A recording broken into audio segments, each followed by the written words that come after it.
In the real world, we're seeing very little dialogue and more confrontation. In fact, even as we speak, a potential confrontation now politically and economically between Europe and the United States over Greenland. How are you seeing dialogue in this conflicting world? You know, dialogue is a prerequisite for making any kind of progress. And you're right. Currently, the dialogue going on is really challenged. That's for sure. And as you said, we are faced with the most complicated geopolitical backdrop since 1945. But still, in Davos here, we have 65 heads of states and governments, 1,000 of the leading CEOs of the world. So hopefully, by having him here, inside and not outside, because it's pretty cold. That outside is reflecting the geopolitical situation. I think we might make progress on a few issues. You know, you're repeating what you've also said earlier, and what I introduced, that this is the most complex geopolitical environment since 1945. I mentioned specifically the possibility now of an escalating trade and political war between Europe and the United States over Greenland. President Trump seems to suggest that he is determined to go ahead and get Greenland either by buying it or through coercion. How are you seeing all of that playing out? I come back to it. How do you see dialogue when there is so much of confrontation and unilateralism? So we have seen that some impasses have also been able to be dealt with. So they have been kind of breaking impasses.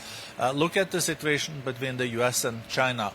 A little bit less than a year ago, there were tariffs of 150%. They came together, and now Mr. Trump is going on a state visit to China in April. And there are in concrete dialogues, because they found out, both of them, that this decoupling wasn't a good idea because it wasn't possible, because they're so intertwined, these economies. U.S. depend on Chinese rare earth and what they're manufacturing. And then China also depends on some of the most advanced microchips and semiconductors from the U.S. So it will be very interesting when it comes to Europe and the U.S. this week. All the European leaders are basically here. Trump is coming with almost his full cabinet. Maybe they also break some impasses this week. Who knows? Do you see a solution to this impasse between Europe and the United States? Because Europe is threatening now to use its potential coercive instruments, including the bazooka, and having countervailing tariffs on the United States if the U.S. puts tariffs on Europe. And Greenland is stuck in the middle. It's a country you know well, in terms of the fact that because Denmark, a neighbor of Norway, governs Greenland. Is there a solution you see through dialogue at all? Or are we entering a world where might is right and coercion will take over? The United States says might is right, we're going to take it over. You know, when a situation is escalating, it's harder to see how you're going to maneuver out of it. And now there is definitely hard words out there. But, you know, the U.S. and Europe also really are very dependent on each other. It's large trading partners. It's cultural connections for centuries. So let's see now when Mr. Trump arrives on Wednesday.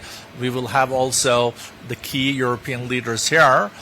We also will have Zelensky here, so we know there is going to be discussions on Ukraine. It's going to be discussions also on the second phase of Gaza. But it's hard to predict, but maybe the mountain air here, the clear, crisp mountain air, will clear everyone's head.